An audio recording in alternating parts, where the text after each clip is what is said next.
দক্ষিণবঙ্গে ঝড়ের তাণ্ডব, দুর্যোগের বলি ৬। সুন্দরবনের ঝড়খালিতে লঞ্চ থেকে নদীতে পড়ে মৃত্যু পর্যটকের। বারুইপুরে বাজ পড়ে মৃত্যু মাধ্যমিক পরীক্ষার্থীর। পুরুলিয়ায় প্রবল ঝড়ে ছাদ থেকে পড়ে মৃত্যু প্রৌঢ়ের। পশ্চিম মেদিনীপুরে বাজ পড়ে মৃত ৩। আরো একবার জানিয়ে রাখতে চাইব, জোড়া কালবৈশাখীর তাণ্ডব। দক্ষিণবঙ্গে ঝড়ের তাণ্ডবে দুর্যোগের বলি ৬। সুন্দরবনের ঝড়খালিতে লঞ্চ থেকে নদীতে পড়ে মৃত্যু এক পর্যটকের। বারুইপুরে বাজ পড়ে মৃত্যু মাধ্যমিক পরীক্ষার্থীর। পুরুলিয়ায় প্রবল ঝড়ে ছাদ থেকে পড়ে মৃত্যু প্রৌঢ়ের। পশ্চিম মেদিনীপুরে বাজ পড়ে মৃত ৩। দেখতে পাচ্ছেন পুরুলিয়া ছবি। পুরুলিয়ায় প্রবল ঝড়ে ছাদ থেকে পড়ে যান এক প্রৌঢ়। পেশায় তিনি শিক্ষক বলে জানতে পারা গিয়েছে। প্রদীপ তন্তুবায়। প্রবল ঝড়ের সময় ছাদে ছিলেন তিনি। পুরুলিয়ার বড় এলাকার ঘটনা। যখন ঝড় ওঠে তখন তড়িঘড়ি ছাদ থেকে নামতে যান এবং সেই সময়তে দুর্ঘটনা ঘটে, ছাদ থেকে পড়ে যান তিনি। হাসপাতালে নিয়ে গেলে তাকে মৃত বলে ঘোষণা করা হয়। মৃত প্রদীপ তন্তুবায়, পেশায় শিক্ষক।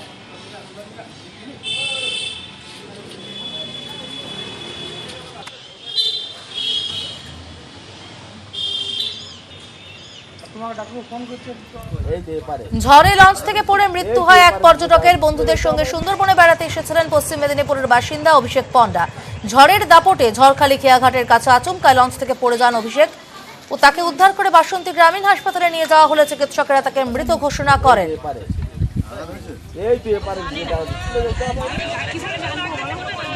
দেখতে পাচ্ছেন সুন্দরবন, বারুইপুর, পুরুলিয়া এবং কেশপুরের ছবিটা।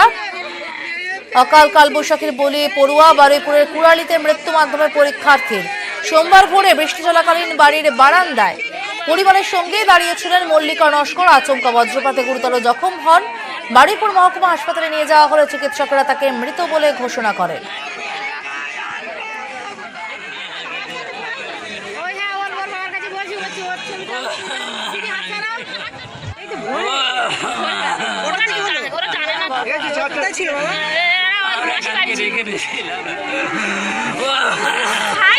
বলে আমার শিল লাগছে, আমি ঘরে গিয়ে শুয়ে পড়ি বলে ও ঘরে গিয়ে শুয়েছিল। আর এবার ছোট ভাই আর ও পাশাপাশি বসেছিল। এবার ও ছোট ভাই পিঠির চাল থেকে একদম চেয়ে চলে গেছে আর ওর মোটামুটি এখান থেকে চলে গেছে। দুর্যোগের ভোগান্তি শেষ এখানেই নয়। আগামীকালও কালবৈশাখীর সম্ভাবনা। কলকাতা সহ দক্ষিণবঙ্গে কালবৈশাখীর পূর্বাভাস। আগামী 48 ঘন্টায় বজ্রবিদ্যুৎ সহ ঝড় বৃষ্টির সম্ভাবনা। কাল থেকে বৃষ্টি বাড়বে উত্তরবঙ্গে। বুধবার দার্জিলিং সহ 5 জেলায় বৃষ্টির সম্ভাবনা। বুধবার পর্যন্ত মৎস্যজীবীদের সমুদ্রে যেতে নিষেধ। বিশ্বজিৎ সাহা প্রতিনিধি রয়েছেন টেলিফোনে। বিশ্বজিৎ, কি জানাচ্ছে আবহাওয়া দফতর? কালবৈশাখীর ভোগান্তি আরো কতটা? আগামীকালও ফের কালবৈশাখীর সম্ভাবনা তৈরি হয়েছে, কারণ পরপর পশ্চিমী ঝঞ্ঝা একদিকে, আরেকটি ঘূর্ণাবর্ত তৈরি হয়েছে পূর্ব বিহার থেকে উত্তর ওড়িশা পর্যন্ত, যে ঘূর্ণাবর্তের বিস্তৃতি রয়েছে গাঙ্গেয় পশ্চিমবঙ্গ, ঝাড়খণ্ডের উপর। অন্যদিকে সাগরে, বঙ্গোপসাগরে তৈরি হয়েছে বিপরীত ঘূর্ণাবর্ত, যার জেরে প্রচুর পরিমাণে জলীয় বাষ্প ঢুকছে রাজ্যে। এর ফলেই বজ্রগর্ভ মেঘ থেকে ঝড় এবং বৃষ্টি তৈরি হচ্ছে। আগামীকালও ভোর রাতের দিকে অথবা সকালের দিকে কালবৈশাখীর একটা সম্ভাবনা তৈরি হচ্ছে, এমনই জানাচ্ছে আলিপুর আবহাওয়া দপ্তর। আগামীকাল থেকেই উত্তরবঙ্গে বৃষ্টি বাড়বে। উত্তরবঙ্গের ক্ষেত্রেও বুধবারে ব্যাপক ঝড় বৃষ্টি হওয়ার একটা সম্ভাবনা জানাচ্ছে আলিপুর আবহাওয়া দপ্তর। উত্তরবঙ্গের 5 জেলা দার্জিলিং, কালিম্পং, আলিপুরদুয়ার, কোচবিহার, জলপাইগুড়ি, এই ওপরের দিকের যে 5 জেলা, সেই 5 জেলাতেই ঝড় বৃষ্টির সম্ভাবনার কথা জানাচ্ছে আলিপুর আবহাওয়া দপ্তর, এবং সেটা বুধবারের ক্ষেত্রে বাড়তে পারে। সমাজিতা, ধন্যবাদ বিশ্বজিৎ।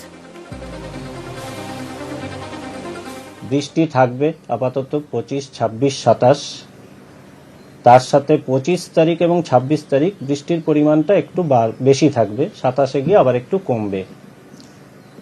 কাল যেমন আজকে ভোরের দিকে হয়েছে, সিমিলারলি আগামীকালও আমরা ওরকম সকালবেলায় এক্সপেক্ট করছি যে একটা ভালো স্পেলের বৃষ্টি, তার সাথে একটু ঝোড়ো হাওয়া, লাইটনিং, থান্ডার এবং উইন্ড স্পিড খুব বেশি নয়, এক্সিডিং 45 কিলোমিটার প্রতি ঘন্টায় আমরা এক্সপেক্ট করছি মোটামুটি থাকবে এই ঝোড়ো হাওয়াটা লাইটনিং এর সাথে। 28 তারিখ দুপুরের পর থেকে এক্সপেক্টেড যে ওয়েদার পরিষ্কার হয়ে যাবে।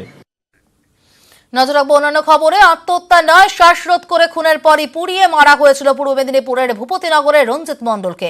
ময়না তদন্তের রিপোর্টে চাঞ্চল্যকর তথ্য। ঘটনায় রঞ্জিতের দুই বন্ধু, প্রেমিকা ও তার পরিবারের 4 জনকে গ্রেফতার করা হয়েছে। শুক্রবার রাতে লুকিয়ে প্রেমিকার সঙ্গে দেখা করতে গিয়ে ধরা পড়ে যান রঞ্জিত। তারপরই উদ্ধার হয় যুবকের দেহ। রঞ্জিতের আত্মীয়দের অভিযোগ, বিয়ের জন্য বেশ কিছু গয়না গড়িয়ে দেয়, আরো গয়নার জন্য তার উপর চাপ দিতে থাকে। তা দিতে অস্বীকার করায় রঞ্জিতের উপর আরো চাপ তৈরি করা হয়। তাদের অভিযোগ, মেয়েটির অন্য সম্পর্ক তৈরি হচ্ছিল। 3 থেকে 4 লাখ টাকা ওই মেয়েটাকে মানে সব বিয়ের গয়না পর্যন্ত গড়িয়ে দিয়েছে। আর এইবারে নাকি আমরা শুনেছি যে 1,40,000 টাকা দামের একটা গলায় হার বানিয়ে মানে দিতে বলেছিল। ছেলেটা বলল যে আমি এত টাকার গয়না বানিয়ে দিতে পারবো না, আর আমার এত সামর্থ্য নেই। তখন বলে আমি তোমাকে বিয়ে করব না। কিন্তু কাঁথির একটা ছেলের সঙ্গে ওই মেয়েটার কিন্তু আবার নতুনভাবে সম্পর্ক তৈরি হয়। ওদের বাড়ি কোনোদিন মানে সবার ঘরে তো রাত্রে লোক ঝাঁপ টাপ ছাড়িয়ে দেয়, দিনের বেলা তুলে দেয়। তো ওদের বাড়িতে কোনোদিন ওদের ঝাঁপ তুলেনি। ওদের সারা সব সময় যেন আমরা 10-12 বছর আসি, সবসময় ঝাঁপ ছাড়ানো। আর আগের দিকে কোনোদিন পরিষ্কার করে গাছপালা কাটাকাটি বলে কোনো কিছু করেনি। কুলতলি ক্যানিং এর পর এবার বহরমপুরে খুন যুব তৃণমূল কর্মী। সোমবার সকালে ৪৯ তলা ঘাটের সামনে যুব তৃণমূল কর্মী নাজমুল শেখকে গুলি করে খুন করে দুষ্কৃতীরা।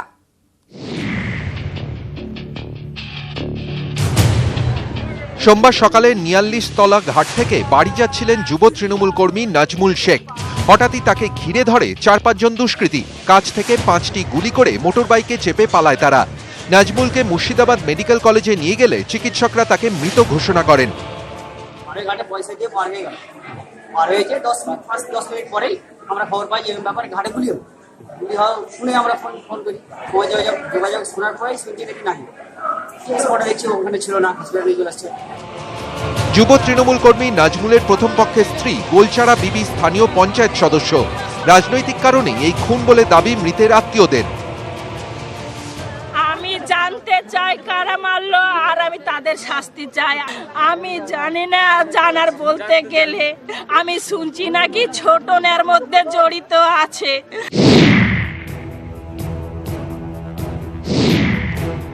রবিবার সন্ধ্যায় কুলতলির কয়তারহাটে গুলিবিদ্ধ হয়ে খুন হন যুব তৃণমূল কর্মী সুরত মণ্ডল। এই ঘটনায় 5 জনকে আটক করে জিজ্ঞাসাবাদ চালাচ্ছে পুলিশ। বিজেপি আশ্রিত দুষ্কৃতীরাই এই ঘটনা ঘটিয়েছে বলে দাবি স্থানীয় তৃণমূল নেতৃত্বের। আমাদের জালাবিড়িয়া 2 নম্বর অঞ্চল তৃণমূল যুব কংগ্রেসের সক্রিয় কর্মী সুরত মণ্ডল কয়তারহাটে চা খেয়ে বাড়ি যাওয়ার পথে আততায়ীদের হাতে গুলিবিদ্ধ হয়ে খুন হয়, ওখানে স্পটে মারা যায়।